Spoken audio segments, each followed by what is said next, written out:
Assalamualaikum warahmatullahi wabarakatuh. Saya Faradina Aida Rizky dari THP Angkatan 2019 ingin mempresentasikan mengenai biji kakao yang kaya akan antioksidan. Next. Kakao atau Theobroma kakao merupakan salah satu komoditi hasil perkebunan Indonesia yang dapat diolah menjadi produk kokoa dan coklat yang mengandung antioksidan alami.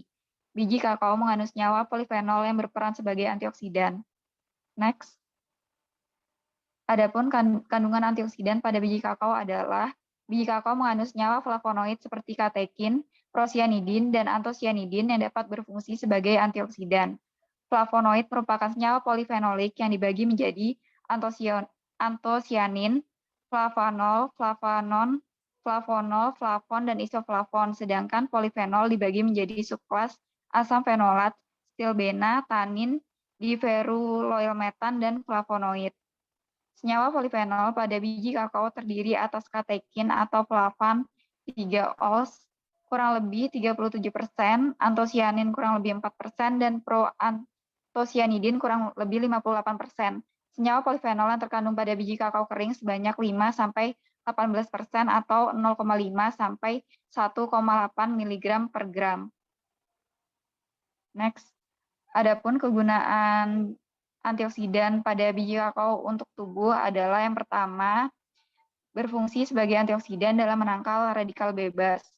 Kemudian antiinflamasi dengan membantu mengurangi dampak samping reaksi peradangan, dan sebagai antioksidan mampu mengurangi kolesterol pada darah sehingga dapat mengurangi resiko terkena serangan jantung.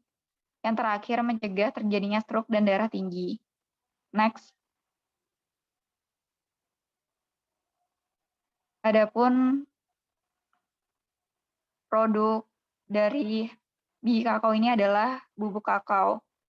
Cara mengolahnya yang pertama, biji kakao kering hasil fermentasi disangrai terlebih dahulu pada suhu 100 derajat Celcius selama 40 menit. Sedangkan biji kakao kering tanpa fermentasi tidak disangrai. Hal ini dilakukan untuk meminimalkan terjadinya penurunan kandungan polifenol dalam biji kakao. Selanjutnya, kedua jenis biji kakao dilakukan pengeluaran kulit ari menggunakan deseller, kemudian masing-masing digiling dengan menggunakan universal couching mesin, sehingga diperoleh pasta kakao. Selanjutnya, pasta kakao dipres menggunakan alat pres lemak kakao type CBP 30 dengan pompa piston tekanan tinggi 60 atm, suhu 55 derajat Celcius untuk memisahkan lemak kakao dan bungkil kakao. Bungkil kakao yang diperoleh digiling dengan menggunakan mesin pembubuk, kemudian diayak menggunakan ayakan ukuran 200 mesh, sehingga dihasilkan kakao bubuk fermentasi dan tanpa fermentasi. Kakao bubuk yang dihasilkan dianalisis kadar air dan kadar lemaknya. Adapun cara mengkonsumsinya, bubuk kakao biasa digunakan untuk pembuatan kue dan minuman. Coklat panas merupakan salah satu minuman yang terbuat dari bubuk kakao. Cara membuat minuman ini cukup mudah.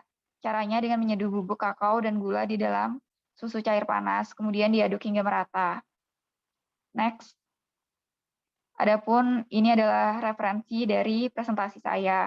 Itu saja presentasi dari saya ucapkan terima kasih.